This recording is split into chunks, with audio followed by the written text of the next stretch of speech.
Hi friends, welcome to Untitled Recipes and Vlogs.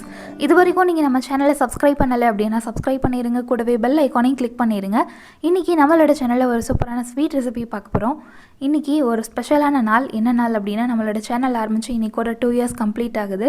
அந்த நாளை celebrate பண்ணுற விதமாக ஒரு சூப்பரான ஸ்வீட் ரெசிபி ஷேர் பண்ணணும் அப்படின்னு தோணுச்சு. அதனால் இந்த லட்டு ரெசிபி நான் ஷேர் பண்ணியிருக்கேன். இந்த வீடியோ ஃபுல்லாக பாருங்கள், கண்டிப்பாக உங்களுக்கு யூஸ்ஃபுல்லாக இருக்கும். இந்த வீடியோ பிடிச்சிருந்தது அப்படின்னா அந்த வீடியோக்கு ஒரு லைக் கொடுங்க, எல்லாத்துக்கும் ஷேர் பண்ணுங்கள். இப்போ இந்த லட்டு எப்படி செய்கிறதுன்னு பார்க்கலாம். 1 கப் அளவு கடலை மாவு எடுத்திருக்கேன்.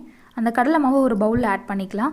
இன்றைக்கி நம்ம எல்லோ கலர் லட்டு பண்ண போகிறோம், அதனால் நம்ம மஞ்சள் தூள் சேர்த்து பண்ணலாம். 1/4 டீஸ்பூன் அளவு மஞ்சள் தூள் ஆட் பண்ணியிருக்கேன். அடுத்து ஒரு பிஞ்ச் அளவு பேக்கிங் சோடா அல்லது சோடா உப்பு ஆட் பண்ணியிருக்கேன். ஃபஸ்ட்டு இதை ட்ரையாக மிக்ஸ் பண்ணிக்கலாம். அடுத்து கொஞ்சம் கொஞ்சமாக தண்ணி சேர்த்து பேட்டர் கன்சிஸ்டன்சி ரெடி பண்ணணும்.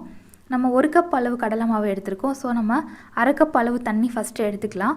அதை கொஞ்சம் கொஞ்சமாக அந்த மாதிரி ஆட் பண்ணி கட்டி இல்லாமல் மிக்ஸ் பண்ணணும். எடுத்த உடனே ஃபுல் தண்ணி ஆட் பண்ணிடாதீங்க, கொஞ்சம் கொஞ்சமாக ஆட் பண்ணுங்கள். 1/2 கப் அளவு தண்ணி பத்தலை அப்படின்னா மட்டும் எக்ஸ்ட்ரா ஒரு 1/4 கப் அளவு தண்ணி எடுத்துக்கோங்க. அதையுமே கொஞ்சம் கொஞ்சமாக ஆட் பண்ணுங்கள். இந்த பேட்டரோட கன்சிஸ்டன்சி எப்படி இருக்கணும் அப்படின்னா, நம்ம தோசை மாவு பதம் ரெடி பண்ணுவோம் இல்லையா, அதை விட கொஞ்சம் தின்னாக இருக்கணும். ரொம்ப தின்னாகவும் ஆகிடக்கூடாது, கொஞ்சம் தின்னாக இருக்கணும். அந்த மாதிரி ரெடி பண்ணிக்கோங்க. ப்ளஸ் அந்த மாவும் கட்டி இல்லாமல் இருக்கணும். உங்களுக்கு எல்லோ கலர் லட்டு பிடிக்காது, ஆரஞ்சு கலர் லட்டு தான் பிடிக்கும் அப்படின்னா ஆரஞ்சு ஃபுட் கலர் கூட ஆட் பண்ணிக்கலாம். இப்போ நம்மளோட மாவு ரெடி ஆகிடுச்சு. அதோட திக்னஸ் பாருங்கள், இந்த மாதிரி நல்லா தின்னாக இருக்கணும். தோசை மாவு பார்த்த விட கொஞ்சம் தின்னாக இருக்கணும், அதை மைண்டில் வச்சுக்கலாம் நம்ம. இப்போ நம்மளோட மாவு ரெடி ஆயிடுச்சு. நம்ம இந்த லட்டுக்கு தேவையான அளவு சுகர் சிரப் ரெடி பண்ணிக்கலாம். அதுக்காக 1 கப் அளவு கடலை மாவு எடுத்திருந்தோம். அதனால் 1 கப் அளவு சுகர் சேர்த்தோம் அப்படின்னா கரெக்டாக இருக்கும். கொஞ்சம் இனிப்பு கம்மியாக வேணும் அப்படின்னா 3/4 கப் அளவு சுகர் சேர்த்துக்கோங்க. நான் இன்றைக்கி 3/4 கப்புக்கு கொஞ்சம் அதிகமாக சுகர் ஆட் பண்ணியிருக்கேன். சுகர் கூடவே 1/2 கப் அளவு தண்ணியும் சேர்த்து மிக்ஸ் பண்ணிக்கலாம். இந்த சுகர் சிரப் பார்த்திங்க அப்படின்னா 1/2 கம்பி பதம் 1 கம்பி பதம் அந்த மாதிரி வரக்கூடாது.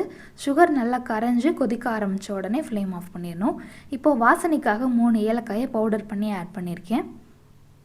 இப்போ பாருங்கள், நம்மளோட சுகர் நல்லா கரைஞ்சிருச்சு, கொதிக்க ஆரம்பிக்குது. நல்லா பபிள்ஸ் எழும்பி வரும். அந்த ஸ்டேஜ் வரும்பொழுது ஃப்ளேம் ஆஃப் பண்ணிடலாம். பபிள்ஸ் இருக்க அதிகமாகுது பாருங்கள், நல்லா கொதிக்குது. இந்த டைமில் நம்ம ஃப்ளேம் ஆஃப் பண்ணிடலாம். இப்போ இந்த லட்டுக்கு தேவையான அளவு முந்திரி திராட்சையை நெய்யில் வறுத்து எடுத்துக்கலாம். கொஞ்சம் அதிகமாகவே எடுத்துக்கோங்க.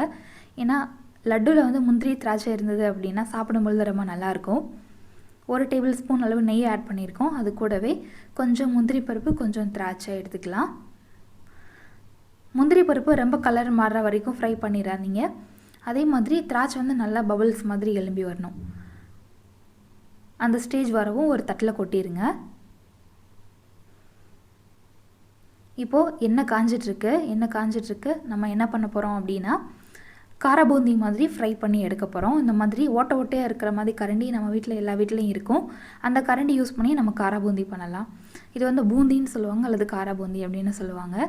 இந்த மாதிரி மாவு கரெக்டாக இருந்தது அப்படின்னா அது அழகாக முத்தாக நமக்கு கிடைக்கும். 1 கரண்டி மாவு போட்டிங்க அப்படின்னா இந்த மாதிரி அழகாக கிடைக்கும். அந்த பேன் ஃபுல்லாக நமக்கு கிடைக்கும். அது ரொம்ப கிறிஸ்பியாக ஃப்ரை பண்ணிடக்கூடாது. நம்ம போட்ட உடனே மூழ்கு, அடுத்து மேலே எலும்பி வரும். எலும்பி வந்து ஒரு ஃபியூ செகண்ட்ஸ் மட்டும் அந்த எண்ணெயில் வச்சுருங்க. அதுக்கடுத்து எடுத்துருங்க.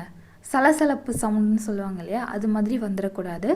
ரொம்ப கிறிஸ்பியாகவும் ஃப்ரை ஆகிடக்கூடாது. போட்டு மேலே எலும்பி வரும். எலும்பி வந்து ஒரு ஃபியூ செகண்ட்ஸ் வெயிட் பண்ணிவிட்டு அதை எண்ணெயிலேருந்து அப்படியே எடுத்துருங்க. எடுத்ததை சுகர் சிரப்பில் கொட்டிடுங்க. இதே மாதிரி எல்லா மாவையும் பூந்தி மாதிரி ஃப்ரை பண்ணி சுகர் சிரப்பில் ஆட் பண்ணி இந்த மாதிரி மிக்ஸ் பண்ணிட்டோம் அப்படின்னா ஃபைனலாக லட்டு பிடிக்கிறதுக்கு முன்னாடி அது சுகரில் நல்லா ஊறி ரெடியாக இருக்கும். இப்போ இதில் 3 கரண்டி அளவு பூந்தி மட்டும் எடுத்து மிக்ஸி ஜாரில் சேர்த்து கொரப்பாக அரைச்சி எடுத்துகிட்டு வர போகிறோம். இந்த மாதிரி கொரப்பாக அரைச்சிட்டு அதை சேர்க்கும் பொழுது லட்டு செய்வோம் இல்லையா, அப்போது நல்லா பைண்டிங் கொடுக்கும். அந்த லட்டு பண்ணுறதுக்கு நல்லா பிடிச்சி நிற்கிறதுக்கு நல்லா பைண்டிங் கொடுக்கும். அதுக்காக இப்போ நம்ம நெய்யில் வறுத்த முந்திரி திராட்சையும் ஆட் பண்ணிக்கலாம். இது அப்படியே நம்ம பூந்தியாகவும் சாப்பிட்லாம், இனிப்பு பூந்தியாகவும் சாப்பிட்லாம். அப்படி இல்லாட்டி உங்களுக்கு கொஞ்சம் பொறுமை இருந்தது அப்படின்னா லட்டு செஞ்சு சாப்பிட்லாம். நட்ஸ் சேர்த்த பின்னாடி மறுபடியும் நல்லா மிக்ஸ் பண்ணிடுங்க. மிக்ஸ் பண்ணிவிட்டு சின்ன சின்ன உருண்டைகளாக செய்யுங்க. கையில் நெய் அல்லது எண்ணெய் அப்ளை பண்ணிவிட்டு உருண்டைகள் செஞ்சு வச்சுருங்க. இதை ஓப்பனில் கொஞ்சம் நேரம் வச்சுட்டு அதுக்கடுத்து ஒரு டப்பாவில் போட்டு ஸ்டோர் பண்ணி வைக்கலாம். ஃப்ரிட்ஜில் வைக்காமல் வெளியவே வச்சு ஒரு 1 வீக் வரைக்கும் சாப்பிட்லாம். அப்படி நீங்கள் ஃப்ரிட்ஜில் வச்சு ஸ்டோர் பண்ணி ஒரு 2 வீக்ஸ் கிட்ட வரைக்கும் சாப்பிட்லாம். ஒரே வாரத்தில் மேக்ஸிமம் முடிஞ்சிடும். ஏன்னா அதோட டேஸ்ட் அவ்வளோ நல்லாயிருக்கும். நம்ம பேக்கரியில் வாங்கி சாப்பிட்ற மாதிரியே சூப்பராக இருக்கும் இதோட டேஸ்ட். நீங்களும் கண்டிப்பாக ட்ரை பண்ணி பாருங்கள். ரொம்பவே சூப்பராக இருந்தது. இந்த ரெசிபி உங்களுக்கு பிடிச்சிருந்தது அப்படின்னா எல்லாருக்கும் ஷேர் பண்ணுங்கள். மறக்காமல் நம்ம சேனலை சப்ஸ்கிரைப் பண்ணுங்கள். இந்த வீடியோக்கு ஒரு லைக் கொடுங்க. தேங்க்யூ ஸோ மச் ஃபார் வாட்சிங்.